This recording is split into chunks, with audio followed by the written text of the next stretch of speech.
सबै शहीदहरूप्रति, ती सबै आन्दोलनकारीहरूप्रति कृतज्ञता व्यक्त गर्दछ जसले आफ्नो जीवनको कुनै न कुनै हिस्सा राष्ट्रका लागि समर्पित गरे।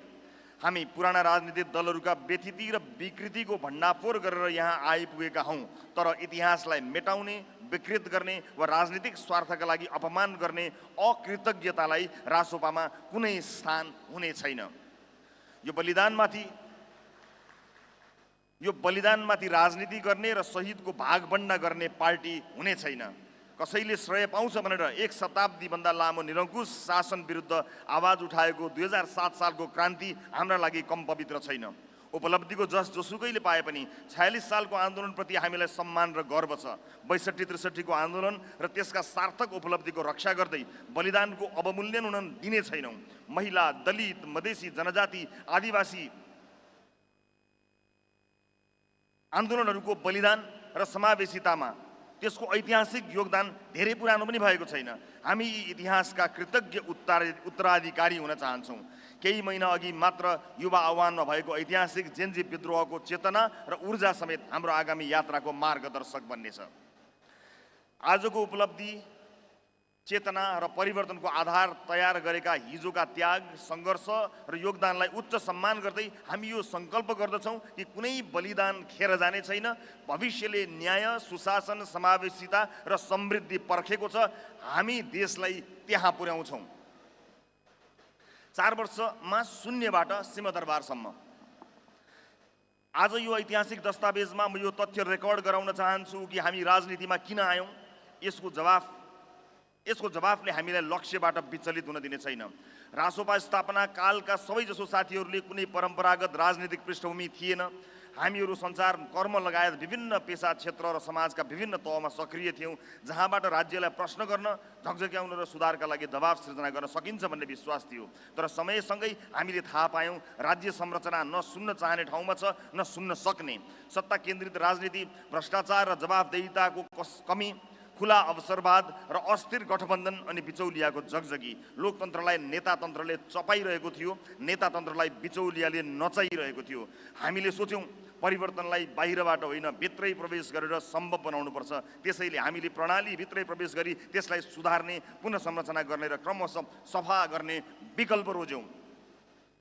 छोटै सही नयाँ शक्तिको प्रयास र विवेकशील अभियानको नागरिक केन्द्रित हस्तक्षेपले राजनीतिलाई तरङ्गित त पारे तर बदल्न सकेनन्। तर दलहरूको अपराजेय मानिएको सिन्डिकेटलाई हराएर काठमाडौँ महानगरपालिकाको मेयरमा बालेन्द्र शाहले विजय गरेर देखाउनु भयो परम्परागत दलहरूप्रति जनता अब विद्रोहका लागि तयार छन् भन्ने कुरा स्थापित गर्नुभयो। तर सजिलो भने भएन। हरेक राजनीतिक आन्दोलनका संस्थापकहरूले जस्तै हामीले पनि ठुलो अविश्वास, आलोचना र उपहास बेहोर्यौँ। सदस्य त परको कुरा भयो, नेता बनिदिन पनि कोही तयार थिएनन्। स्थापित राजनीतिक दलहरू र पुरानो राजनीतिक संरचनालाई पहाडसँग तुलना गर्थे मानिसहरू र पहाडसँग कुइनो जुधाउने रहर नगर्न बरु यसैको हिस्सा बन्न सल्लाह दिन्थे। हामी सम्झाउन खोज्थ्यौँ यी अब पहाड रहेनन्, फोहोरका थुप्रामा परिणत भइसके। यी रहिरहे भने अब यो देश रहन्न। तर समाजका प्रभावशाली व्यक्तिहरू, बुद्धिजीवी, सञ्चारकर्मी वा चर्चित व्यक्तिहरू मान्न होइन सुन्न पनि तयार थिएनन्। जनता तयार थियो तर जान्ने सुन्ने मानिएकाहरू तयार थिएनन्। यो अविश्वासको ऐतिहासिक कारण पनि थियो। 2006 सालपछि जतिसुकै प्रख्यात गैर राजनीतिक व्यक्तिले खोलेको दलले पनि नेपालको संसदमा प्रतिनिधित्वसम्म गर्न सकेको थिएन। तर हाम्रो मेहनत र सङ्कल्पले स्थापनाको 5 महिनामै हामी करिब 12 लाख लोकप्रिय मतसहित देशको चौथो ठुलो पार्टी बन्यौँ। सरकारबाट सुशासन, संसदबाट खबरदारी। पुष्पकमल दाहाल नेतृत्वको सरकारमा हामीले 4वटा मन्त्रालयको जिम्मेवारी सहित सहभागिता जनायौँ। त्यो एकदमै छोटो समयमा पनि सरकारभित्रबाट सकारात्मक हस्तक्षेप गर्ने, सार्वजनिक सेवा प्रवाहलाई प्रभावकारी बनाउने, भ्रष्टाचार नियन्त्रण गर्ने र विधिको शासनलाई बलियो बनाउने प्रयास गर्यौँ। हामीले जनतामा भरोसा जगाए पनि वा नजगाए पनि परम्परागत राजनीतिक दलहरू भने हामीसँग डराइसकेका थिए। उनीहरूले अपेक्षा गरेका थिएनन् कि रासोपा झन्डै 12 लाख मतसहित प्रमुख राजनीतिक शक्ति बन्न सक्छ र गठबन्धनको निर्णायक हिस्सा हुन्छ। रासोपाको राजनीतिक विस्तारलाई रोक्न र नेतृत्वलाई निष्क्रिय बनाउन संरचनाहरू उपयोग भए। म अनागरिक सम्म भएँ। षड्यन्त्रकारीहरूलाई लागेको थियो उपचुनावमा रासोपा कमजोर हुनेछ, तर जनताले थप समर्थनसहित हामीलाई 21 सिटको पार्टी बनाइदिए। यो केवल सङ्ख्यात्मक वृद्धि थिएन, यो जनविश्वासको पुनः पुष्टि थियो। त्यसपछि हामीले पुनः सरकारमा सहभागी हुँदै सुशासनका केही मानकहरू स्थापना गर्ने प्रयास गऱ्यौँ, जुन यसअघि नेपालको राजनैतिक अभ्यासमा देखिएका थिएनन्। पारदर्शिता, जवाफदेहिता र संस्थागत सुधारका केही प्रारम्भिक अभ्यासहरू अघि सार्ने प्रयत्न गरियो। गन्दा 2 पटक भए पनि सरकारमा हामी करिब 5 महिना मात्र रह्यौँ, तर त्यही छोटो अवधि पनि हामीले सत्ता सञ्चालन होइन, सत्तामा सकारात्मक हस्तक्षेप गर्ने प्रयास गऱ्यौँ। सुशासनलाई व्यवहारमा उतार्ने, राज्य संयन्त्रलाई नागरिकप्रति जवाफदेही बनाउने र विधिको शासन स्थापित गर्ने अभियानलाई प्राथमिकता दियौँ। वर्षौंदेखि कानुनभन्दा माथि ठानिएकाहरूलाई कानुनको दायराभित्र ल्याउने साहसिक प्रयास गऱ्यौँ। शक्तिशाली पहुँचवाला वा प्रभावशाली जोसुकै भए पनि कानुन सबैका लागि समान रूपमा लागू गर्नुपर्छ भन्ने सिद्धान्तलाई व्यवहारमा प्रमाणित गर्न खोज्यौँ। राज्य शक्तिको इच्छाले होइन, विधि र संस्थाले चल्नुपर्छ भन्ने मान्यतालाई स्थापित गर्ने अभियान अगाडि बढायौँ। सुशासन, पारदर्शिता र जवाफदेहिताको मागले स्थापित शक्ति केन्द्रहरूलाई चुनौती दिन थाल्यो। हामीले सुरु गरेको सुशासनको एजेन्डाले पुराना शक्ति संरचनामा सिर्जना गरेको त्रास कति ठुलो भयो भने भुटानी शरणार्थी काण्डमा ठुला र महत्त्वपूर्ण मानिसहरू अनुसन्धानमा तानिने परिस्थिति बनेपछि रातारात देशको पहिलो र दोस्रो दल सरकार बनाउन एकै ठाउँमा उभिए। संसदीय इतिहासले नबिर्सने ती नीला स्कार्फ। रासोपाका सांसदहरू कोही पनि पेशेवर राजनीतिबाट आएका थिएनौँ। व्यवसाय, सञ्चार, नागरिक समाज, विभिन्न पेशाबाट आएका हामीले संसदमा नयाँ राजनीतिक संस्कृतिको प्रयास गऱ्यौँ। नियमित उपस्थितिसँगै सुशासनका लागि दबाव र नीतिगत बहसमा जोड दियौँ। युवा पुस्ताको अपेक्षा र निराशालाई संसदमा आवाज दियौँ। संसदलाई जनताको आवाज बोल्ने, सरकारलाई जवाफदेही बनाउने र सुशासनको पक्षमा दबाव सृजना गर्ने मञ्चका रूपमा प्रयोग गर्ने प्रयास गऱ्यौँ। नयाँ पुस्ताको आशा, परिवर्तनको आकाङ्क्षा र राजनीतिक शुद्धिकरणको बहसलाई स्थापित गर्ने कोसिस गऱ्यौँ। हाम्रो त्यति सानो सङ्ख्याले पनि 2/3 दम्भ, कुशासन, अहङ्कार र राजनीतिक प्रतिशोध विरुद्ध ऐतिहासिक प्रतिरोध गर्यो। सङ्ख्यात्मक रूपमा थोरै भए पनि विचार, साहस र समर्थनका हिसाबले हामी 2/3 भन्दा पनि माथि भयौँ। घाँटीमा निलो स्कार्फ बाँधेका ती सांसदहरू नेपालको संसदीय इतिहासमा लोकतन्त्र, सुशासन र नागरिक आवाजको पक्षमा दृढतापूर्वक उभिएका प्रतिनिधिका रूपमा सधैँ सम्झिइनेछन्। हामीले संसदलाई केवल औपचारिक बहसको थलो भन्न दिएनौँ, यसलाई जनजागरणको मोर्चा बनायौँ। जनताका आवाज, पीडा, आशा र अपेक्षालाई संसदभित्र बुलन्द गऱ्यौँ। राज्य सत्ताको दुरुपयोग, भ्रष्टाचार, व्यथिति र राजनीतिक प्रतिशोध विरुद्ध निरन्तर प्रश्न उठायौँ। संसदभित्रको हाम्रो उपस्थिति केवल विपक्षी भूमिकामा सीमित रहेन, बरु नागरिक चेतना जगाउने, सरकारलाई जवाफदेही बनाउने र लोकतान्त्रिक मूल्यहरूको रक्षा गर्ने अभियान बन्यो। रासोपामाथि निर्णायक षड्यन्त्र, शिरमै कुल्चन राज्यका 3वटै अङ्गको दुरुपयोग। 2081 साउनमा नेकपा एमाले र नेपाली काङ्ग्रेसको सरकार बनेसँगै रासोपा र ममाथि नाङ्गो राजनीतिक प्रतिशोध सुरु भयो र त्यसका लागि संस्थागत संयन्त्रहरू प्रयोग भए। संसदीय छानबिन विशेष समितिको निष्कर्ष विपरीत सहकारी ठगी, सङ्गठित अपराध र सम्पत्ति शुद्धिकरण जस्ता अनुचित आरोपहरू लगाइए। एकपछि अर्को गरी नयाँ मुद्दा थपेर अभियोजन विस्तार गरियो। रातारात जेल स्थानान्तरण गरियो। अन्तिम इच्छा समेत सोधियो। हामी विरुद्ध राज्यका 3 अङ्गको दुरुपयोग भयो। व्यवस्थापिकामा संसदीय छानबिन समितिको निर्णयलाई राजनीतिक उपकरण बनाइयो। कार्यपालिका त अत्याचारको कारखाना नै भयो। न्यायपालिकाको समेत दुरुपयोग भयो। चयनात्मक न्याय भयो। हाम्रो पार्टी र नेतृत्वलाई यति कुटिल र जटिल कानुनी, राजनीतिक र संस्थागत चक्रव्यूहमा फसाइएको थियो कि षड्यन्त्रकारीहरू रासोपा सकियो भन्ने निष्कर्षमा पुगेका थिए। सबै ढोकाहरू बन्द भएपछि हामी जनताको अदालतमा गयौँ। 40 लाखभन्दा बढी नागरिकले यो राजनीतिक प्रतिशोध विरुद्ध हस्ताक्षर नै गरेर ऐक्यबद्धता जनाए। त्यो षड्यन्त्र नै थियो, राजनीतिक प्रतिशोध नै थियो र यो हाम्रा विरुद्ध देशकै सबैभन्दा ठुलो साङ्गठनिक आपराधिक राजनीतिक अपराध थियो भनेर सिङ्गो देशले मान्यो, किनकि त्यो षड्यन्त्रमा सहभागी लगभग कोही पनि अहिलेको संसदमा दोहोरिएर आउन सकेनन्। जेन्जी विद्रोह, वर्षौं जमेको फोहोरी तलाउमा युवा आक्रोश। भदौ 23 र 24 गतिको जेन्जी विद्रोह केवल सामान्य असन्तोष थिएन, यो वर्षौंदेखि जमेर बसेको असमानता, भ्रष्टाचार, दण्डहीनता र अविश्वासको फोहोर तलाउमा भएको जनताको विस्फोट थियो। लामो समयदेखि दबाइएका जनआक्रोश, असन्तुष्टि र परिवर्तनको आकाङ्क्षाको सामूहिक अभिव्यक्ति थियो। दीर्घ असन्तोषलाई तुरुन्त विस्फोट गराउने एउटा ट्रिगर बिन्दु भने ओली सरकारले सामाजिक सञ्जालमाथि लगाएको प्रतिबन्ध भयो। 23 गतिको प्रदर्शनमा युवाहरूको हत्यापछि जनताको आक्रोश इतिहासमा कहिल्यै नदेखिएको ध्वंसमा प्रकट भयो। राजनीतिक संरचनाले स्थिरता सुशासन र जनविश्वास निर्माण गर्न असफल भएको लामो समय भइसकेको थियो। दशकौँदेखिको शासन प्रणालीगत कमजोरी, भ्रष्टाचार, असमानता र अवसरको अभावले ढिलो छिटो सङ्गठित प्रक्रिया माग्थ्यो नै। तर यति ठुलो विध्वंसको अनुमान कसैको थिएन। राजनीतिक दलहरू पारदर्शिता, जवाफदेहिता र परिणाममुखी शासन दिन असफल भइरहँदा राज्य र नागरिक बीच दूरी बढेको थियो। भ्रष्टाचार व्यक्तिगत थिएन, संरचनागत समस्या बनिसकेको थियो। अवसरको कमी, शिक्षा र श्रमबीच असन्तुलन, बेरोजगारी र वैदेशिक पलायनले युवामा देशभित्र भविष्य छैन भन्ने मनोविज्ञान विकास भइसकेको थियो। एकातिर राजनीतिक अस्थिरता र सत्ता केन्द्रित संस्कार अनि अर्कातिर सूचनाको युग र चेतनाको विस्तारबीच द्वन्द्व हुनु नै थियो। विश्वसँग आफूलाई तुलना गर्न थालेको डिजिटल पुस्ता, पारदर्शी शासन, जवाफदेही नेतृत्व, अवसरमा समान पहुँच, भ्रष्टाचारमुक्त राज्य संरचना, नीति स्थिरता र परिणाममुखी विकास चाहन्थ्यो। तर केपी ओलीको सरकारले त्यो वास्तविकतासँग कुनै सरोकार राखेन। नेकपा एमाले र नेपाली काङ्ग्रेसको गठबन्धन सरकारसँग संसदमा करिब 2/3 बहुमत थियो। यो शक्तिलाई सरकारले आत्मविश्वास होइन अहङ्कारका लागि प्रयोग गर्यो। जनताका भावना, युवा पुस्ताका आकाङ्क्षा र समाजमा विकसित भइरहेको नयाँ राजनीतिक चेतनालाई बुझ्न होइन, होच्याउन र नियन्त्रण गर्न खोज्यो। दशकौँदेखि स्थिर नीति र जवाफदेही नेतृत्वको अभाव, शासकीय असक्षमता, भ्रष्टाचार र दण्डहीनताले थुप्रिएको जनताको आक्रोशलाई ओली सरकारको कुशासनले ज्यामितीय गतिमा बढायो। हामी माथिको राजनीतिक प्रतिशोध विरुद्ध 40 लाखभन्दा बढी नेपालीले हस्ताक्षर गरे। ती हस्ताक्षरको सङ्केत र सन्देश पनि सरकारले बुझ्न चाहेन। अन्ततः शासकहरू हेलिकप्टर चढेर भागे। संसद भङ्ग भयो र चुनावका लागि सुशीला कार्कीको नेतृत्वमा अन्तरिम सरकार बन्यो। हामी मिल्यौँ र इतिहास रच्यौँ। राजनीतिका नाममा सानो दायरामा सीमित दोकान चलाउने कि फराकिलो दृष्टिकोण, समावेशी व्यवहार र दीर्घकालीन सोचसहित मुलुककै नेतृत्वको लागि अग्रसर हुने भन्ने मोडमा हामीले दोस्रो विकल्प रोज्यौँ। त्यतिखेर म जेलमा थिएँ, तर नेपालका परिवर्तन चाहने सबै राजनीतिक शक्तिहरूसँग संवादमा थिएँ। हामी विभाजित रह्यौँ भने पुरानो स्थापित शक्तिले पुनः भ्रम, फन्डा र संरचनात्मक अवरोध खडा गर्छन् र चुनाव पनि हुन दिन्नन् भन्ने मेरो निष्कर्ष थियो।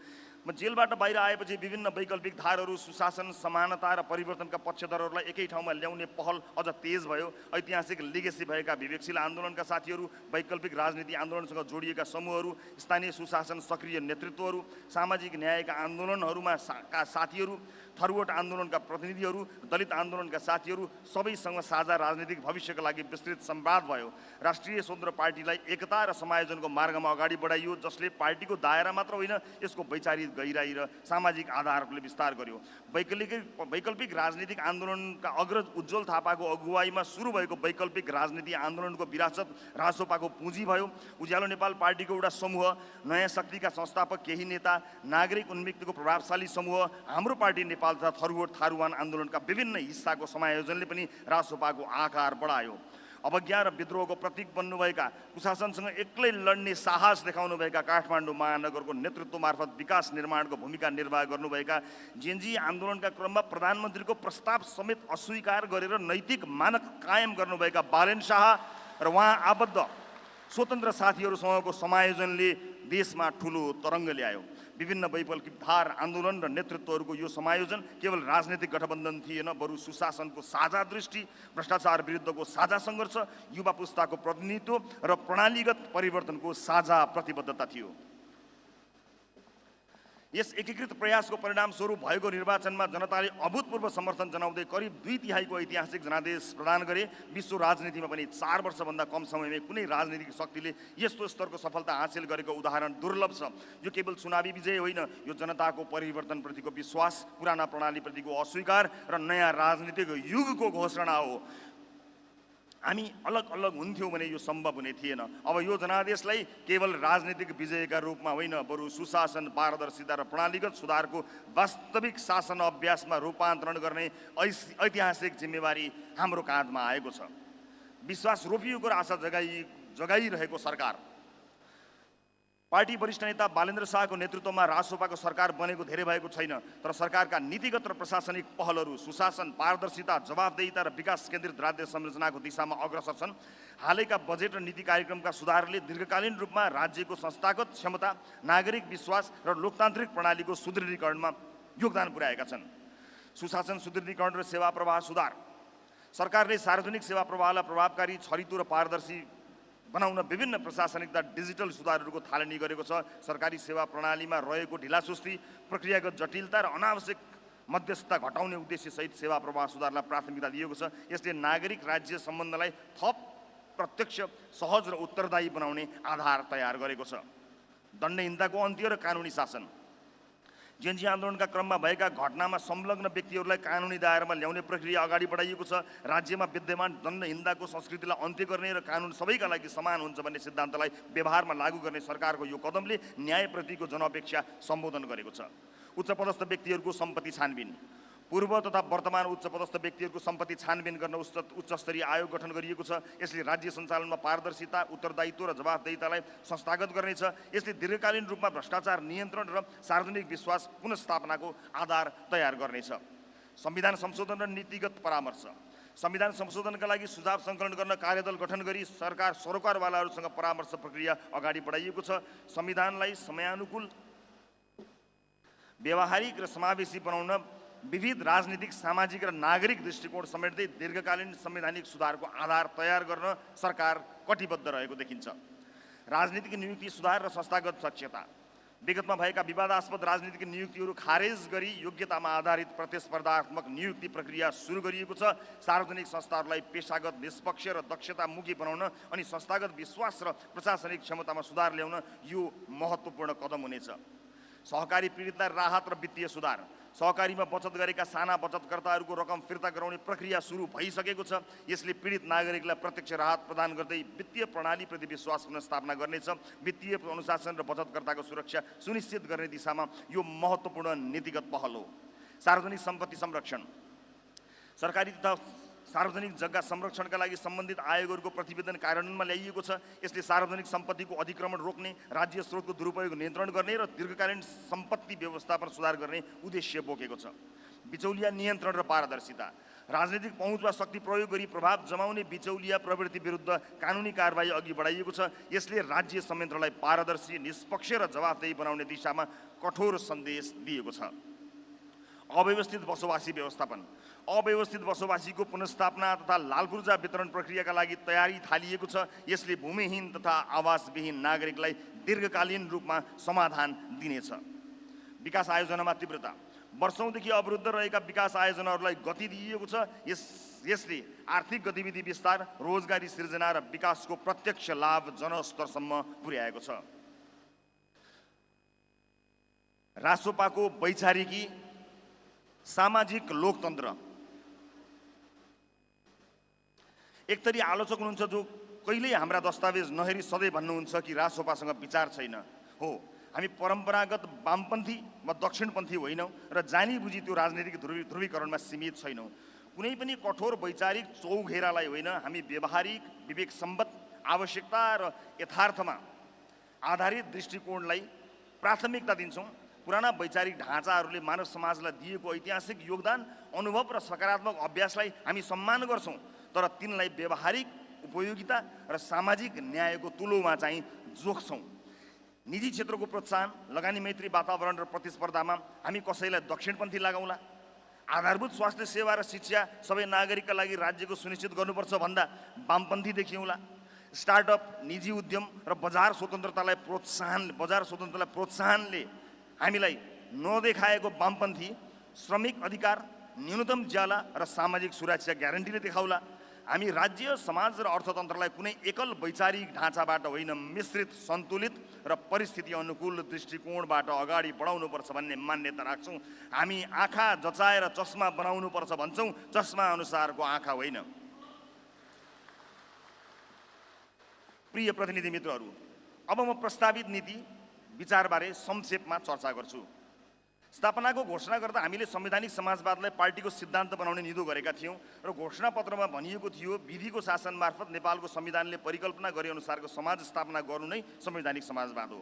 जलेश्वर बैठकले पारित गरेको प्रस्तावनामा शान्तिपूर्ण मार्गबाट नै समाजवादका प्रधान लक्ष्यहरू संविधानमा निर्दिष्ट गरी तदानुकूल राष्ट्रिय नीति तथा कार्यक्रमका आधारमा राज्य सञ्चालनको अठोटलाई संवैधानिक समाजवादको रूपमा व्याख्या गर्दै अप्रिय ऐतिहासिक विरासतका रूपमा विद्यमान लैङ्गिक, जातीय, वर्गीय, क्षेत्रीय लगायत सबै प्रकारका संरचनात्मक विभेद विरुद्ध निर्णायक सम्बोधन गर्न अवसरहरूको न्यायिक वितरण, पहुँच र उपयोगमा जोड दिइनेछ भनिएको थियो। रासोपाका हालसम्म जे जति दस्तावेज आए तिनमा संवैधानिक समाजवादको प्रष्ट व्याख्या गरिएको थिएन, सिद्धान्तका रूपमा मात्रै स्वीकारिएको थियो। तर यसबारे केही जायज प्रश्नहरू थिए। संविधान स्वीकार सहित त्यसभित्र रहेर गतिविधि गर्नु मात्रै संवैधानिक समाजवाद हो, संविधानवाद हो, या यसको छुट्टै नीति योजना र कार्यक्रम हुन्छ? संविधानमा समाजवाद लेखिएकै भरमा यही प्रणालीबाट समाजवादमा पुग्न सकिन्छ कि सकिँदैन? सकिन्छ भने कसरी, सकिन्न भने किन? संविधान तत्कालीन राजनीतिक शक्तिहरू बीचको सम्झौताको दस्तावेज हो जसमा पर्याप्त संशोधनका मागहरू उठिरहेका छन्। अर्थात् जनचाहनाको दृष्टिकोणले संविधानले सधैँ पूर्णता माग्दछ। संशोधनका गुन्जायसहरू हरेक 5-10 वर्षमा देखा परिहाल्छन्। यसरी समय समयमा संशोधन गर्न अपरिहार्य हुने दस्तावेजलाई वादकै रूपमा स्वीकार गर्दा कसरी लक्ष्यमा पुगिएला? यी जायज प्रश्नहरूबाट प्रष्ट जवाफ खोजिरहँदा आज हामी संविधानलाई नै वाद वा सिद्धान्तका रूपमा अंगीकार गर्न उपयुक्त नहुने निष्कर्षमा पुगेका छौँ। यसको अर्थ संविधानप्रतिको अस्वीकार्यता कदापि होइन। हो चाहिँ के भने देशको संविधान र दलको नीति विचार सिद्धान्त दुई अलग विषयहरू हुन् र राजनीतिक रूपमा हालसम्म प्राप्त उपलब्धिको स्थायित्व र सुदृढीकरण, नेपालको वर्तमान आर्थिक सामाजिक परिस्थिति र नागरिकले आशा गरेको राज्यको आधारभूत चरित्रको विश्लेषणका आधारमा हामीले सामाजिक लोकतन्त्रलाई पार्टीको मूल राजनीतिक सिद्धान्तको रूपमा अंगीकार गर्ने निष्कर्ष निकालेका छौँ। प्रिय प्रतिनिधि मित्रहरू, हामी लोकतान्त्रिक मूल्य, प्रतिस्पर्धात्मक अर्थतन्त्र, बलिया संस्था, उत्तरदायी शासन र सामाजिक र समावेशी समाजलाई एकअर्काका पूरक मान्छौँ। हाम्रो लक्ष्य केवल सरकार बनाउने होइन, राज्यको चरित्र बदल्ने हो। केवल सत्ता प्राप्त गर्ने होइन, नागरिकको विश्वास पुनर्स्थापित गर्ने हो। भावी पुस्ताका लागि सक्षम, समृद्ध र न्यायपूर्ण नेपाल निर्माण गर्ने हो। माथि प्रस्तावित सामाजिक लोकतन्त्र सोशल डेमोक्रेसी विचारधाराको सैद्धान्तिक अवधारणाभित्र रही स्वतन्त्रता, समृद्धि, सुशासन र सामाजिक न्याय सुनिश्चित गर्नका लागि हाम्रो राजनीतिक दर्शन 5 मूल आधार स्तम्भमा व्याख्या गर्न चाहन्छु। 1. प्रतिस्पर्धात्मक उदार अर्थतन्त्र, कम्पिटिटिभ लिबरल इकोनोमी। गरिबीको वितरणबाट होइन, समृद्धिको सृजनाबाट मात्र राष्ट्र धनी बन्छ। आर्थिक विकासको मुख्य स्रोत राज्य होइन, नागरिकको सृजनशीलता, श्रम, पुँजी, ज्ञान र उद्यमशीलता हो। रासोपा यस्तो अर्थतन्त्र निर्माण गर्न चाहन्छ जहाँ राज्यले निष्पक्ष नियम बनाओस्, प्रतिस्पर्धा सुनिश्चित गरोस् र अवसरको ढोका खोलोस्। तर व्यापार र उत्पादन नागरिक तथा निजी क्षेत्रले गरोस्। हामी उद्यमशीलतालाई सम्मान, लगानीलाई सुरक्षा, नवप्रवर्तनलाई प्रोत्साहन र श्रमलाई प्रतिष्ठा दिने आर्थिक व्यवस्था निर्माण गर्न चाहन्छौँ। हाम्रो दृष्टिमा आर्थिक स्वतन्त्रता केवल व्यापारको विषय होइन, यो नागरिक स्वतन्त्रताको पनि महत्त्वपूर्ण आयाम हो। समग्रमा प्रतिस्पर्धात्मक उदार अर्थतन्त्रले बजारको गतिशीलता र समाजको समानताको लक्ष्यलाई एकैसाथ अघि बढाउने प्रयास गर्छ। प्रतिस्पर्धात्मक उदार अर्थतन्त्रमा 1. मूल्य निर्धारण, उत्पादन र वितरण बजारका शक्तिहरूले निर्धारण गर्छन्, जसको दक्षता र नवप्रवर्तन बढाउँछ। आर्थिक गतिविधिबाट उत्पन्न असमानता घटाउन राज्यबाट कर, अनुदान र सामाजिक सुरक्षा कार्यक्रम सञ्चालन गरिन्छ। 2.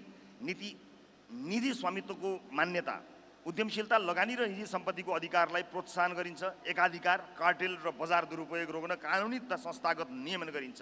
3. न्यूनतम पारिश्रमिक, सुरक्षित कार्य वातावरण र श्रम अधिकार सुनिश्चित गरिन्छ। आर्थिक स्थायित्व र दिगो विकास, मुद्रास्फीति नियन्त्रण, रोजगारी वृद्धि र दीर्घकालीन आर्थिक सन्तुलनमा ध्यान दिइन्छ। 5. राज्य र निजी क्षेत्रबीच सहकार्य मार्फत विकास परियोजना र सेवा प्रवाह अघि बढाइन्छ। आर्थिक वृद्धिलाई मात्र होइन, मानव जीवनको गुणस्तर सुधारलाई केन्द्रमा राखिन्छ। दोस्रो, विधिको शासन र संस्थागत पद्धति, rule of law and institutionalized order. व्यक्तिको सदिच्छाले होइन, संस्थाको स्थायित्वले राष्ट्र अगाडि बढ्छ। इतिहासले देखाएको छ कि कमजोर संस्था भएको समाज अत्यन्त भ्रष्टाचार,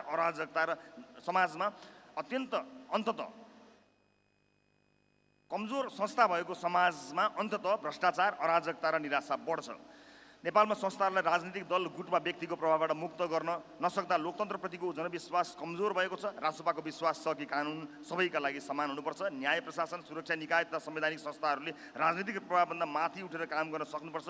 हामी विधिको शासनलाई केवल कानुनी अवधारणा होइन, सभ्य समाजको नैतिक आधार मान्छौँ। जब नागरिकले न्याय पाउने विश्वास गर्छ तब मात्र लोकतन्त्र बलियो हुन्छ, जसमा नेपालको संविधानले मौलिक हक र मानवाधिकारको ग्यारेन्टी गरेको छ। लोकतन्त्रका आधार स्तम्भको रूपमा रहेका मौलिक हक र मानवाधिकारलाई सुनिश्चित र सुरक्षित गरिनेछ। यी अधिकारहरू हनन हुन गए कानुनद्वारा उपचार गरिने सुनिश्चितता गरिन्छ। राज्यका उच्चतम पदमा आसीन व्यक्तिहरूदेखि आम सर्वसाधारण नागरिकसम्म कोही पनि कानुनभन्दा ठुला, कानुनभन्दा माथि हुँदैनन्। राज्यका निकायहरूलाई पूर्ण सक्षम बनाई स्वतन्त्र रूपमा अनुसन्धान र अभियोजनको सुनिश्चितता गरिन्छ। अधिकारप्राप्त व्यक्ति वा संस्थाले चयनमुखी अनुसन्धान अभियोजन गर्न पाउने छैन। समान अधिकारको समान अपराधको समान सजाय अवधारणा अन्तर्गत कानुनले गल्ती गर्ने कसैलाई छोड्दैन, गल्ती नगर्ने कोही डराउनु पर्दैन भन्ने मर्मको सुनिश्चितता गर्दछ। यसले कसैलाई पनि म राज्य हुँ, आई एम द स्टेट भन्ने सोच्न नसक्ने अवस्था स्थापित गर्छ। अपराध गर्नेको न पार्टी हुन्छ न जाति हुन्छ। कुनै पनि धर्म, लिङ्ग वा समुदाय वा पद वा प्रतिष्ठाका आधारमा कानुनले मतभेद गर्ने छैन। राज्यका सबै निकाय र व्यक्तिले कानुनले तोकेको सीमाभित्र रहेर आफ्नो अधिकार प्रयोग गर्नुपर्नेछ। न्यायपालिका सदैव स्वतन्त्र र निष्पक्ष हुनुपर्दछ। यसलाई कुनै शक्तिको छाया पर्न नदिई दबाव रहित र हस्तक्षेप मुक्त बनाइन्छ। तेस्रो, जनउत्तरदायी सरकार, सिटिजन सेन्ट्रिक अकाउन्टेबल गभर्मेन्ट। लोकतन्त्रको सार केवल चुनाव होइन, चुनावपछि पनि जनताले निरन्तर निगरानी र सहभागिता हो। नेपालमा राज्य संयन्त्र प्राय सेवकभन्दा शासक देखिन्थ्यो। सरकार नागरिकप्रति उत्तरदायी, पारदर्शी र मापन योग्य हुनुपर्छ भन्ने हाम्रो अवधारणा हो।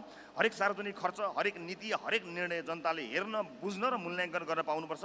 डिजिटल शासन, खुला सूचना, कार्य सम्पादन, मूल्याङ्कन र सार्वजनिक उत्तरदायित्व हाम्रो राजनीतिक संस्कृतिको अभिन्न अङ्ग हुनुपर्छ। नागरिक करदाता मात्र होइनन्, राज्यका वास्तविक मालिक हुन् भन्ने मान्यता नै जनउत्तरदायी शासनको आधार हो, जसमा जनस्तरबाट सार्वजनिक वृत्तमा उठेका प्रश्नको यथार्थपरक जवाफ र समाधान दिन सक्नु नै जनउत्तरदायी सरकारको वास्तविक पहिचान हो। सरकारका निर्णयलाई परिणामबाट नै सम्बोधन गर्दै औचित्य समेत पुष्टि गर्नुपर्दछ। जनगुनासो सुन्ने प्रभावकारी संयन्त्र अनिवार्य हुनुपर्छ। सरकारका नीति र नागरिकको समस्याबीच बलियो पुल बन्न सक्ने पारदर्शी संरचनाहरूले नै जनउत्तरदायी सरकारको परिचय दिन्छ। साथै सूचनाको हक प्राप्त गर्ने नागरिकको अधिकार सदैव सुनिश्चित हुनुपर्छ। यी सबै कार्यहरूमा पारदर्शिता अनिवार्य शर्त हुनुपर्दछ। जनउत्तरदायी सरकारले रचनात्मक प्रश्नहरूको सदैव सम्मान गर्दछ। आम सञ्चार माध्यम, विपक्षी दल तथा नागरिक समाजबाट प्राप्त हुने रचनात्मक आलोचना र प्रश्नलाई ससम्मान स्वागत गर्दछ। सार्वजनिक पदमा रहेका व्यक्तिहरूले आफ्नो पदको दुरुपयोग गर्न पाउने छैनन्। आफू पदमा रहँदा आफूबाट भएका कमजोरीहरूको जिम्मेवारी लिने र भए गरेका काम गैर कानुनी भए कानुन बमोजिम सजायको समेत भागीदार हुनुपर्दछ। जनउत्तरदायी सरकारले संविधानले तोकेको समयमा स्वस्थ, धाँधली रहित निर्वाचन सम्पन्न गर्दछ। यसरी हुने निर्वाचन जनताले निर्भीकतापूर्वक आफूलाई मन परेको दल वा प्रतिनिधि चुन्ने सार्वभौम अधिकारको सम्मान र संरक्षण गर्छ। 4, लोक कल्याणकारी राज्य, अ जस्ट वेलफेयर स्टेट।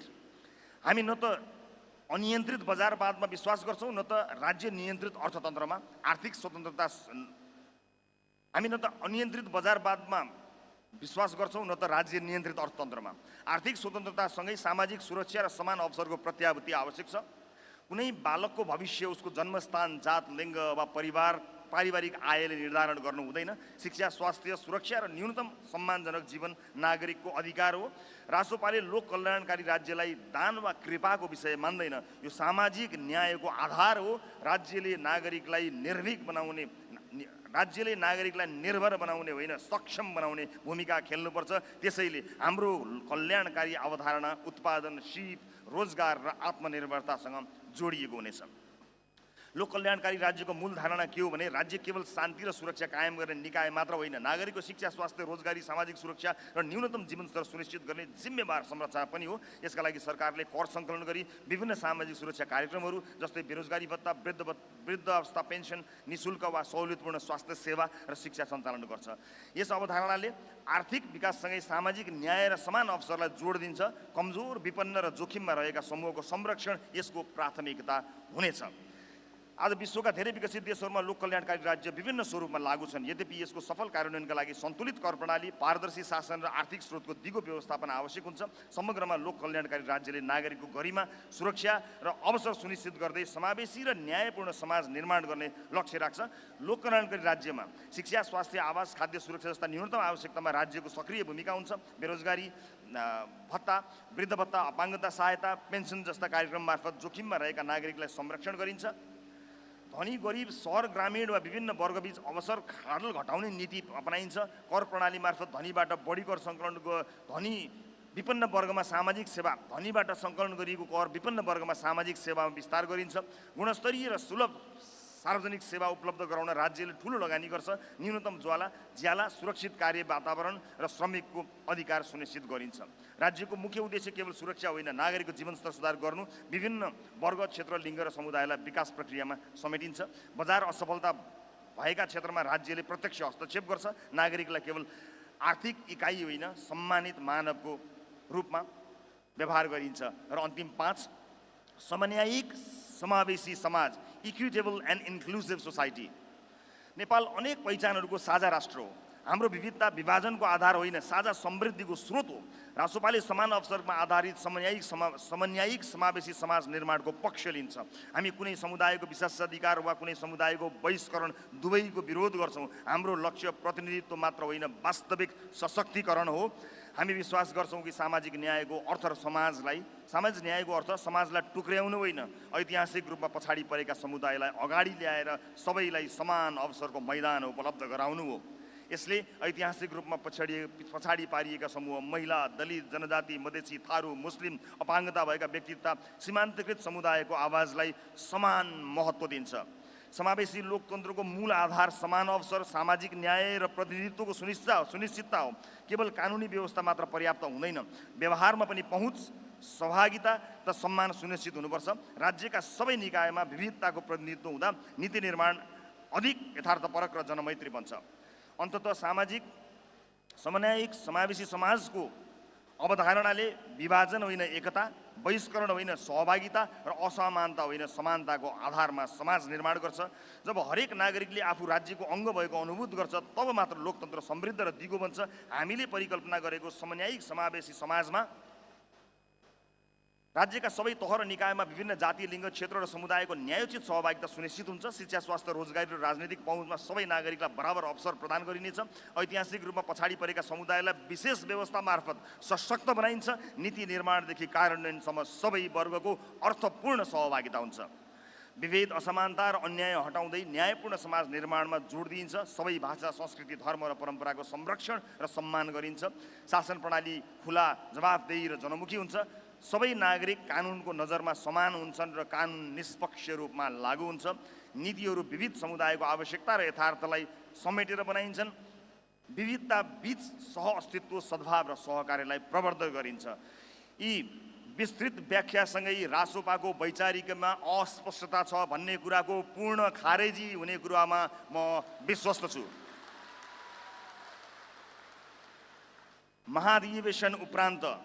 यो पहिलो महाधिवेशन उपरान्त राष्ट्रिय स्वतन्त्र पार्टीको मूल राजनीतिक सिद्धान्त सामाजिक लोकतन्त्र, सोसियल डेमोक्रेसी हुनेछ। पार्टीका सम्पूर्ण दस्तावेजहरूमा यस मूल राजनीतिक सिद्धान्त सामाजिक लोकतन्त्र, सोसियल डेमोक्रेसीलाई समावेश गरिने कुरा म सम्पूर्ण प्रतिनिधि मित्रहरूलाई जानकारी गराउन चाहन्छु।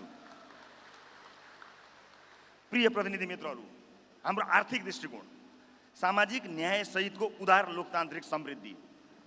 अब केही पेजहरू बाँकी छन्, तयारी गर्नुहोला। हाम्रो आर्थिक दृष्टिकोण, सामाजिक न्याय सहितको उदार लोकतान्त्रिक समृद्धि।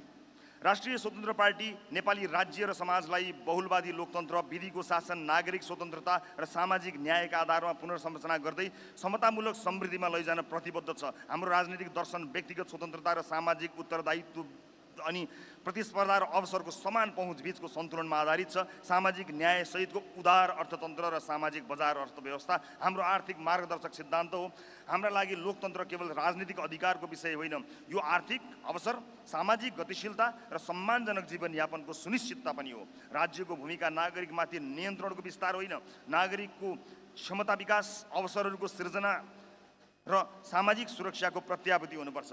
निजी क्षेत्रको सृजनशीलता, नवप्रवर्तन र लगानीलाई आर्थिक वृद्धिको मुख्य इन्जिन मान्दै रासोपा प्रतिस्पर्धात्मक, खुला र उद्योग मैत्री अर्थतन्त्र निर्माणमा विश्वास गर्दछ। तर यस्तो अर्थतन्त्र सामाजिक उत्तरदायित्वबाट विमुख हुने छैन। आर्थिक वृद्धिको प्रतिशत समाजका सबै वर्गमा न्यायोचित रूपमा वितरण राज्यको दायित्व हो।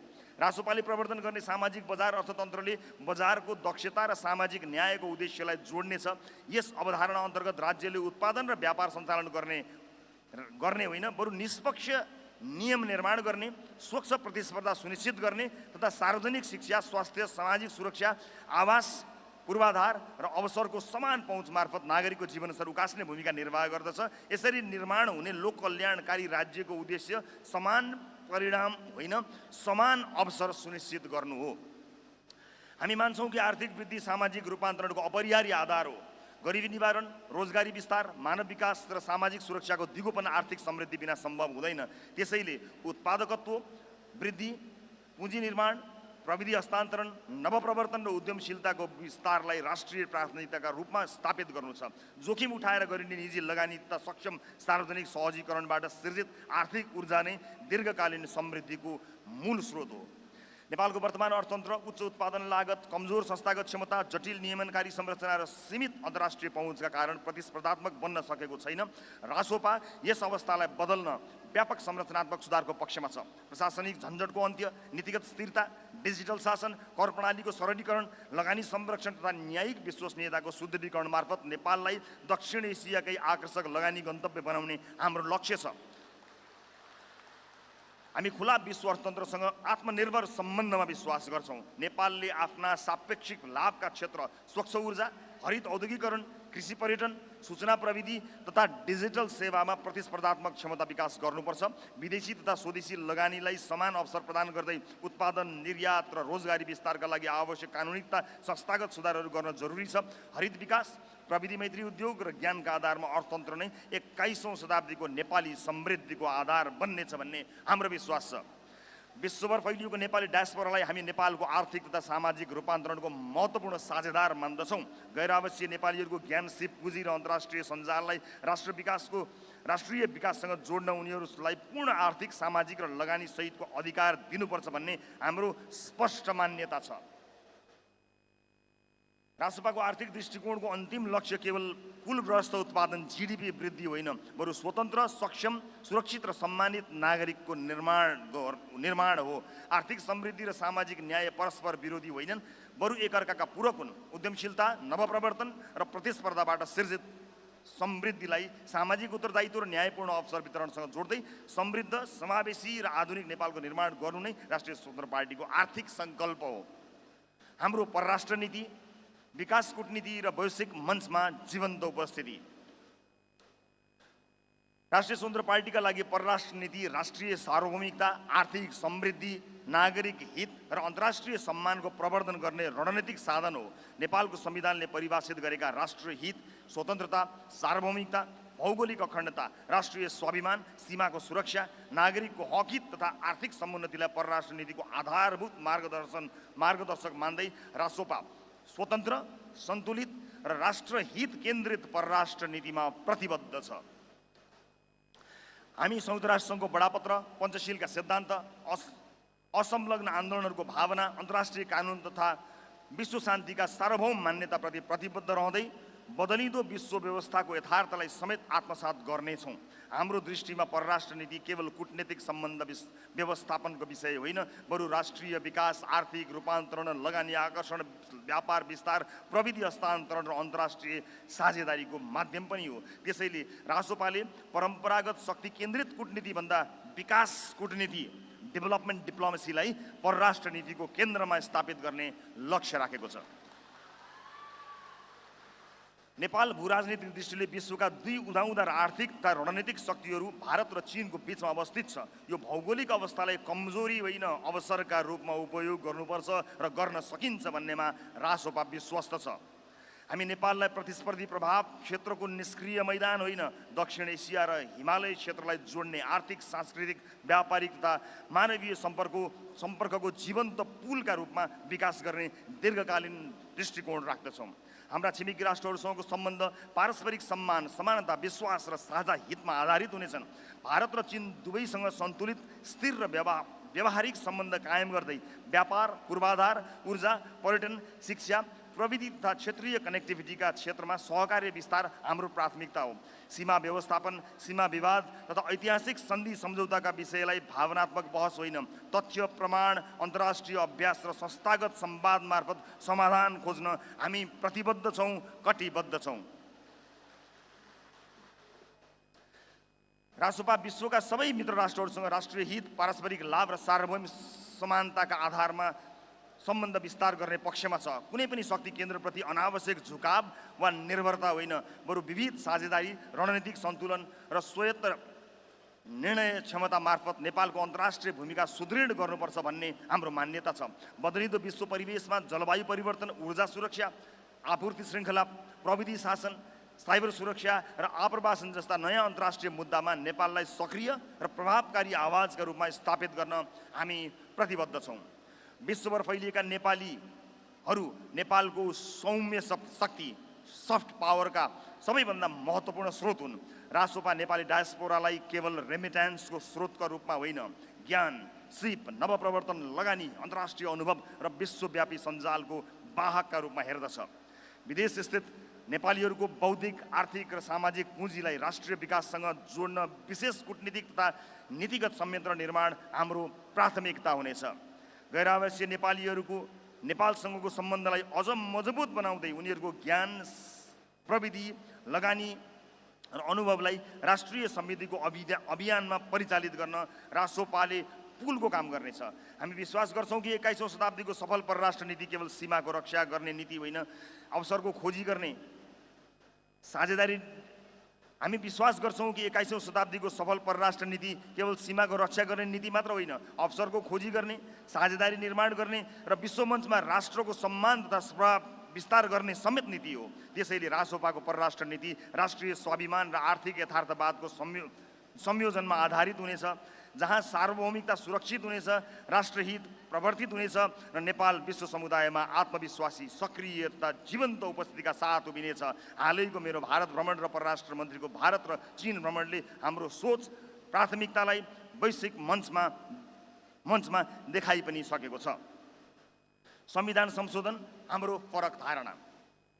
2072 सालमा हाम्रो संविधान लेखिँदा नै एक दशकपछि यसको कार्यान्वयनको समीक्षा र परिमार्जनको ढोका खोलिएको हो। आज हामी त्यही स्वाभाविक पुनरावलोकनको चरणमा आइपुगेका छौँ। रासोपा यस अवधिमा संविधानका उपलब्धि र कमजोरी अनि नागरिकले चाहेका सुधारबारे खुला, इमान्दार र जिम्मेवार बहसका पक्षमा छ।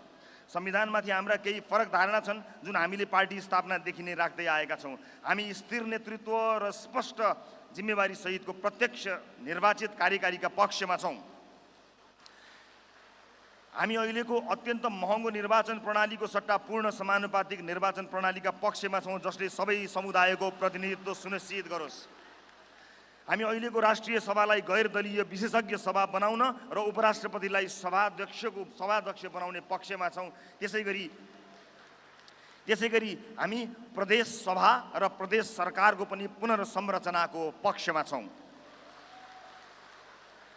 संविधान राष्ट्रको साझा दस्तावेज हो, कुनै दलको घोषणा पत्र होइन। त्यसैले हामी यसको संशोधन पनि सङ्कुचित राजनीतिक स्वार्थबाट होइन, राष्ट्रको दीर्घकालीन आवश्यकता, जनताको अनुभव र लोकतान्त्रिक अभ्यासबाट निर्धारित होस् भन्ने चाहन्छौँ। संविधान न अपरिवर्तनीय दस्तावेज हो, न प्रत्येक राजनीतिक परिवर्तनसँगै फेर्ने अस्थिर दस्तावेज। संविधान संशोधनको अबको आधार पनि सुशासन, स्थायित्व, प्रतिनिधित्व र नागरिकको हित हुनुपर्छ। हामी व्यापक राष्ट्रिय संवाद, विज्ञहरूसँगको सुझाव, नागरिकको सहभागिता र सम्भव भएसम्म सर्वदलीय सहमतिको पक्षमा छौँ। रासोपाको संसदीय नीति दीर्घकालीन विषयमा आम सहमति। रासोपा नेपालको राजनीतिक संस्कृति बदल्न चाहन्छ। दशकौँसम्म राजनीति को मित्र को शत्रु भन्ने चस्माबाट हेरियो, तर राष्ट्र निर्माणको राजनीतिमा दलहरू एकअर्काका शत्रु होइनन्, बढीमा विचार, कार्यक्रम र प्राथमिकता फरक भएका प्रतिस्पर्धी हुन्। लोकतन्त्रमा चुनावी प्रतिस्पर्धाको अर्थ राष्ट्रका आधारभूत प्रश्नहरूमा पनि मतभेद हुनु होइन। हाम्रा साँच्चै साझा शत्रु गरिबी, बेरोजगारी, भ्रष्टाचार, कुशासन, अशिक्षा र कमजोर स्वास्थ्य सेवा हुन्। युवाको पलायन, आर्थिक परनिर्भरता, उत्पादनहीन अर्थतन्त्र, राज्यप्रतिको घट्दो विश्वास अनि सामाजिक विभाजन र असहिष्णुता हुन् यो देशका साझा शत्रु। आजसम्म सत्ताको भागभण्डाका कारण सर्वदलीय सहमति भन्ने शब्द एकदमै बदनाम छ। हामी त्यो सहमति राष्ट्र निर्माणमा लगाएर त्यसको गरिमा फर्काउन चाहन्छौँ। उदाहरणका लागि शिक्षा। हामीलाई कस्तो नागरिक चाहिन्छ, कस्तो शिक्षा प्रणाली चाहिन्छ? यो प्रश्न केवल सरकारको होइन, समाजको भविष्यको हो। त्यसैले शिक्षा नीति राष्ट्रिय सहमतिको विषय हो। नागरिकको आधारभूत स्वास्थ्य अधिकार, स्वास्थ्य पूर्वाधार, स्वास्थ्य बीमा र गुणस्तरीय सेवा कुनै दल विशेषको मात्र चासोका विषय होइनन्। सडक, रेल, जलविद्युत, सिँचाइ, खानेपानी, डिजिटल पूर्वाधार जस्ता परियोजना राष्ट्रिय गौरवका आयोजनाहरूमा हामी साझा धारणा बनाउन अग्रसरता लिनेछौँ। उत्पादन र रोजगारी, सुशासन, संविधान र निर्वाचन प्रणाली सुधार, परराष्ट्र नीति, राष्ट्रिय हित, जलवायु सङ्कट र प्राकृतिक स्रोतको उपयोगमा पनि सिङ्गो देश एकमत नहुने कुनै कारण छैन। हामी चाहन्छौँ सरकार बदलिए पनि राज्यको दिशा, आधारभूत नीति र राष्ट्रिय लक्ष्य नबदलियोस्। साङ्गठनिक जीवनका प्रवृत्तिगत समस्या, समूहवाद, गुटबन्दी र व्यक्तिवाद। स्थापना भएको 4 वर्ष पुगे पनि विभिन्न कारणले राष्ट्रिय स्वतन्त्र पार्टी अझै पनि राजनीतिक अभियानबाट संस्थागत राजनीतिक दलमा रूपान्तरण भइरहेको सङ्क्रमणकालमै छ। जनमतबाट हाम्रो शानदार संसदीय आकार त तय भएको छ, तर दीर्घकालीन राजनीतिक शक्तिको आधार लोकप्रियता मात्र हुन सक्दैन। त्यसका लागि त वैचारिक स्पष्टता, विधिमा आधारित नेतृत्व विकास र प्रभावकारी सङ्गठनात्मक संरचना अपरिहार्य छ। तर हामीले स्वीकार गर्नै पर्छ, केन्द्रदेखि स्थानीय तहसम्म जिम्मेवारी, उत्तरदायित्व र अनुशासनमा आधारित सङ्गठन निर्माणमा विभिन्न चुनौतीहरू देखिएका छन्। निजी फाइदाका लागि पार्टीभित्र नयाँ र पुरानाका नाममा खेल्ने प्रवृत्ति, गुटगत मानसिकता, व्यक्तिगत प्रभाव विस्तारको प्रवृत्ति र व्यक्ति केन्द्रित सोचले सङ्गठनात्मक एकता र विश्वासलाई चुनौती दिइरहेका छन्। मुहान जे भए पनि हामी एउटै नदीका हिस्सा हौँ भन्ने भावनाका साथ सहकारी र सम्मानको संस्कार विकासमा पनि कमजोरी देखिएको छ। समूहगत संरक्षणवादले योग्य तथा प्रतिबद्ध सदस्यहरूलाई निरुत्साहित बनाइरहेको गुनासो पनि छ। प्रारम्भिक योगदानका आधारमा विशेष अधिकार खोज्ने र आफूमाथि चुनौती हुन सक्छ भनेर राम्रा व्यक्तिलाई पार्टीमा आउनबाट रोक्ने प्रवृत्ति पनि देखिएकै छ। नियमित सम्पर्क, संवाद र क्षमता विकासको अभावमा सदस्यहरूमा निराशा र निष्क्रियता बढ्ने जोखिम पनि छ। सङ्गठन विधिभन्दा व्यक्तिमा निर्भर होला कि भन्ने चिन्ता पनि बढेको छ। यो महाधिवेशनपछि पार्टीमा पूर्व समूह भन्ने र निजी स्वार्थका लागि मुहान खोज्ने काम सधैँका लागि बन्द हुनुपर्छ र आउँदा दिनमा नेतृत्व चयन खुला, प्रतिस्पर्धात्मक, पारदर्शी र योग्यतामा आधारित हुनुपर्छ। प्रशिक्षण, मार्गदर्शन र राजनीतिक संस्कार निर्माणलाई सङ्गठनको केन्द्रीय कार्यभार बनाउन आवश्यक छ। सङ्गठन विस्तार, सुदृढीकरण र शुद्धिकरणलाई अब समान प्राथमिकताका साथ अगाडि बढाउनुपर्छ। चाकडी होइन, उत्पादन र उद्यमसँग जोडिएका पार्टी सदस्य। राष्ट्रिय स्वतन्त्र पार्टी निर्माण गर्न खोजेको सदस्य केवल राजनीतिक गतिविधिमा सीमित व्यक्ति होइन, समाजमा मूल्य सिर्जना गर्ने, उत्पादन बढाउने र उद्यमशीलताको अभ्यास गर्ने नागरिक पनि हो। हाम्रो विश्वास छ राजनीति केवल राज्य सत्ताको अभ्यास होइन, समाज र अर्थतन्त्रको सकारात्मक रूपान्तरणको माध्यम पनि हो। त्यसैले पार्टीका सदस्यहरूलाई उत्पादन, उद्यम, नवप्रवर्तन र आत्मनिर्भरतासँग जोड्ने विशेष अभियान सञ्चालन गरिनुपर्दछ। हरेक सदस्यको राजनीतिक योगदान जति महत्त्वपूर्ण छ, उत्पादनमूलक र उद्यमशील क्षेत्रमा उसको संलग्नता पनि त्यतिकै महत्त्वपूर्ण हुनुपर्छ। पार्टीभित्र सदस्यले सङ्गठन निर्माण, जनसम्पर्क, प्रशिक्षण वा सामाजिक अभियानमा गरेको योगदानको मूल्याङ्कन हुने भए चाहिँ उत्पादन र उद्यममा गरेको योगदानको पनि अभिलेख र मूल्याङ्कन गरिने व्यवस्था विकास गरिनुपर्नेछ। यसले सदस्यलाई अनुत्पादक राजनीतिक संस्कृतिबाट सृजनशील र आत्मनिर्भर संस्कृतितर्फ लैजान प्रेरित गर्नेछ। पार्टीले पनि सदस्यहरूलाई उद्यमशीलता र उत्पादनसँग जोड्न आवश्यक सहजीकरण गर्नेछ। सिप विकास तालिम, परामर्श तथा सामूहिक उद्यमका अवसर, बजार पहुँच, लगानीकर्तासँग सम्पर्क तथा सफल अभ्यासहरूको आदान प्रदान जस्ता कार्यक्रम मार्फत सदस्यहरूलाई सक्षम बनाउने प्रयास गरिनेछ। पार्टी स्वयं व्यवसाय सञ्चालन गर्ने संस्था होइन, तर उद्यम गर्न चाहने सदस्यलाई आवश्यक जानकारी, समन्वय र सहजीकरण प्रदान गर्ने अभियानकारी शक्ति बन्नेछ। हामी यस्तो राजनीतिक संस्कृतिको विकास गर्न चाहन्छौँ जहाँ सदस्यको परिचय र प्रगति उसको पहुँच र प्रभावको झ्यालबाट होइन, उसले सिर्जना गरेको उत्पादन, स्थापना गरेको उद्यम, दिएको रोजगारी र समाजमा पुर्याएको योगदानको मूल ढोकाबाट होस्। जनताले पार्टी सदस्यलाई केवल भाषण गर्ने व्यक्तिका रूपमा होइन, आफ्नै श्रम र सृजनाबाट समाजमा परिवर्तन ल्याउने व्यक्तिका रूपमा देख्न सकुन्। हामी चाकडी संस्कृतिको अन्त्य र उत्पादनशील संस्कृतिको विकासमा विश्वास गर्छौँ। हाम्रा सदस्य अवसरको व्यापार गर्ने होइन, अवसर सिर्जना गर्ने व्यक्ति हुनेछन्। पार्टीले त्यस्ता सदस्यलाई पहिचान गर्ने, प्रोत्साहन गर्ने र आवश्यक सहजीकरण गर्नेछ। उत्पादन, उद्यम र श्रमसँग जोडिएको राजनीतिक सदस्य नै आत्मनिर्भर नेपाल निर्माणको बलियो आधार बन्नेछ। लिडरसिप एकाडेमी नयाँ राजनीतिक संस्कारको शिक्षालय। लोकतान्त्रिक व्यवस्थाको सफलता केवल हाम्रो संविधान वा संवैधानिक संस्थाहरूबाट सुनिश्चित हुँदैन, बरु त्यसलाई सञ्चालन गर्ने नेतृत्व क्षमता, नैतिकता, दृष्टिकोण र कार्य संस्कृतिबाट सुनिश्चित हुन्छ। नेपालमा व्यवस्था परिवर्तनका अनेक उपलब्धि भए पनि सक्षम, उत्तरदायी र परिणाममुखी राजनीतिक नेतृत्व निर्माणमा अपेक्षित प्रगति हुन सकेन। यही तीतो यथार्थलाई स्वीकार गर्दै राष्ट्रिय स्वतन्त्र पार्टीले 2080 मङ्सिरमै जलेश्वर बैठकबाट लिडरसिप एकाडेमी स्थापना गर्ने नीति लिएको हो। लिडरसिप एकाडेमी पार्टीभित्र नेतृत्व विकास, राजनीतिक शिक्षा, व्यवस्थापकीय दक्षता तथा सुशासन सम्बन्धी ज्ञान र सिप अभिवृद्धि गर्ने संस्थागत केन्द्र हुनेछ। यसको उद्देश्य केवल उम्मेदवार उत्पादन गर्नु होइन, सार्वजनिक जीवनमा जिम्मेवारीपूर्वक काम गर्न सक्ने नैतिक, सक्षम र जनउत्तरदायी नेतृत्व तयार गर्नु हुनेछ। लिडरसिप एकाडेमीले छिट्टै कार्यविधि र पाठ्यक्रमका आधारमा सञ्चालन हुनेछ। सुशासन, सार्वजनिक प्रशासन, नीति निर्माण, नेतृत्व विकास, अर्थतन्त्र, कानुन र न्यायिक सेवा सम्बन्धी नियमित प्रशिक्षण हुनेछन्। चुनावी उम्मेदवार बन्न इच्छुक व्यक्तिहरूलाई क्यान्डिडेट क्लब तथा लिडरसिप एकाडेमी मार्फत प्रशिक्षण, मूल्याङ्कन र क्षमता विकास प्रक्रियामा सहभागी गराइनेछ। विषयविज्ञ, अनुभवी प्रशासक, शिक्षाविद तथा पेशागत नेतृत्वको सहभागितामा व्यावहारिक र सैद्धान्तिक अध्ययनको व्यवस्था गरिनेछ। सहभागीहरूको नियमित मूल्याङ्कन, कार्य सम्पादन परीक्षण र नेतृत्व क्षमताको अभिलेखीकरण गरिनेछ। नैतिकता, पारदर्शिता, उत्तरदायित्व तथा सार्वजनिक सेवाको संस्कृतिलाई प्रशिक्षणको अभिन्न अङ्ग बनाइनेछ। आवश्यकता अनुसार एकाडेमीलाई प्रदेश तथा स्थानीय तहसम्म विस्तार गर्न सकिनेछ। यसको लक्ष्य स्थानीय तहदेखि सङ्घीय तहसम्म नेतृत्व विकासको दीर्घकालीन पाइपलाइन निर्धारण मात्र होइन, पार्टीका नीति, कार्यक्रम तथा वैचारिक बहसलाई अनुसन्धान र अध्ययन मार्फत थप समृद्ध बनाउनु पनि हो। हामीलाई विश्वास छ यो एकाडेमीलाई नयाँ राजनीतिक संस्कार, योग्य नेतृत्व र परिणाममुखी शासनको विद्यालयका रूपमा पछिसम्म स्मरण गरिनेछ। पुनः स्मरण गराउन चाहन्छु, लिडरसिप एकाडेमी थोरै पढ्ने, धेरै सिक्ने एकाडेमी हो र विगतमा सिकेका खराब राजनीतिक आचरण र संस्कार चटक्कै बिर्सने अनलर्निङ एकाडेमी पनि हो। प्रिय प्रतिनिधि मित्रहरू, हामीले साबित गर्नु छ रासोपा हाम्रा आलोचकहरूले भने जस्तो क्षणिक लोकप्रियतावादी शक्ति होइन, बरु यो दीर्घकालीन, संस्थागत र परिवर्तनकामी राजनीतिक शक्ति हो। हामीले प्राप्त गरेको जनमत अन्तिम उपलब्धि होइन, ठुलो यात्राको प्रारम्भिक आधार मात्र हो। त्यसलाई दीर्घकालीन जनविश्वासमा रूपान्तरण गर्न विधि, पारदर्शिता, सुशासन र समर्पण आवश्यक छ।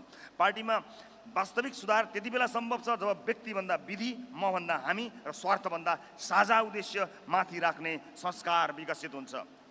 हामी परिपक्व र परिष्कृत हुँदै जाँदा जनसमर्थनको आकार पनि निरन्तर फराकिलो भइरहेको छ। हामीले आफ्नै पौरखमा यो पार्टीलाई हुर्काएर विशाल वृक्ष बनाउँदैछौँ। हाम्रो दृढ सङ्कल्प, निरन्तरको प्रयास र जनतासँगको अटुट सम्बन्ध नै हाम्रो सबैभन्दा ठुलो शक्ति हो। त्यसैले आत्तिनुपर्ने वा निराश हुनुपर्ने कारण छैन। हामीले आलोचना र निन्दालाई हाम्रो शक्तिको बढोत्तरीको परिणाम मान्नुपर्नेछ।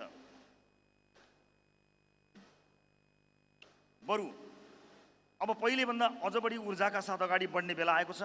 हामीले देखेको सपना, नागरिकले राखेको आशा र परिवर्तनको यो अभियानलाई सार्थक बनाउन हामी एक ढिक्का भएर लाग्नुपर्छ। अब हामीसँग स्पष्ट भिजन हुनेछ, त्यसलाई कार्यान्वयन गर्ने सक्षम नेतृत्व हुनेछ र सबैभन्दा महत्त्वपूर्ण कुरा, जनताको अपार साथ हामीसँग छ। यी सबैलाई समेटेर अगाडि बढ्न सके नेपालको राजनीतिमा नयाँ आयाम थपिनेछ र रासोपा देशकै अग्रणी मूलधारको विशाल शक्तिको रूपमा दीर्घकालीन रूपमा स्थापित हुनेछ।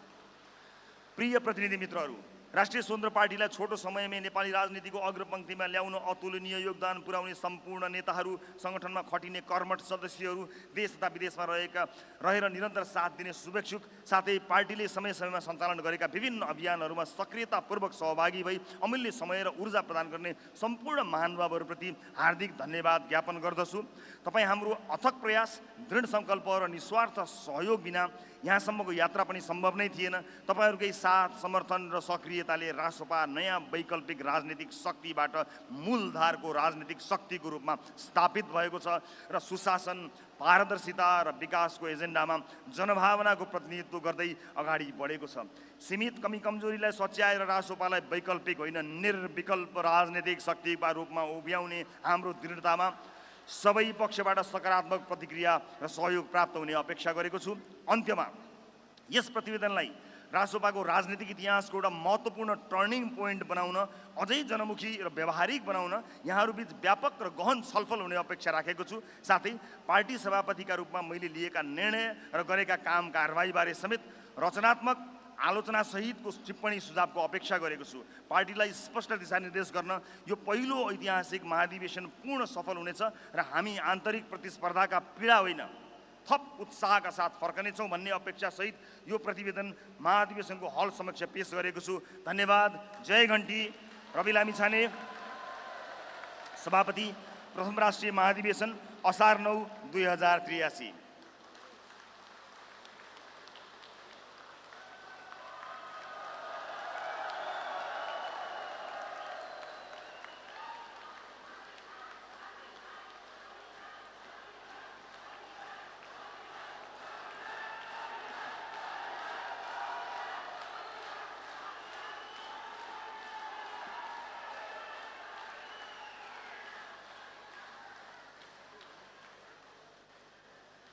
उपस्थित प्रतिनिधि साथीहरू, आज राजनीतिक सहित विभिन्न प्रस्तावहरू प्रस्तुत भएका छन्।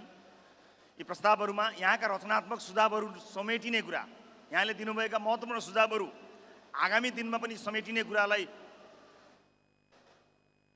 विश्वस्त बनाउँदै, समेटिने कुरालाई विश्वस्त गराउँदै आज प्रस्तुत भएका सम्पूर्ण प्रतिवेदनहरूलाई स्वीकार गरिदिनु हुन, अनुमोदन गरिदिनु हुनको निमित्त म यो हल समक्ष प्रस्ताव गर्न चाहन्छु।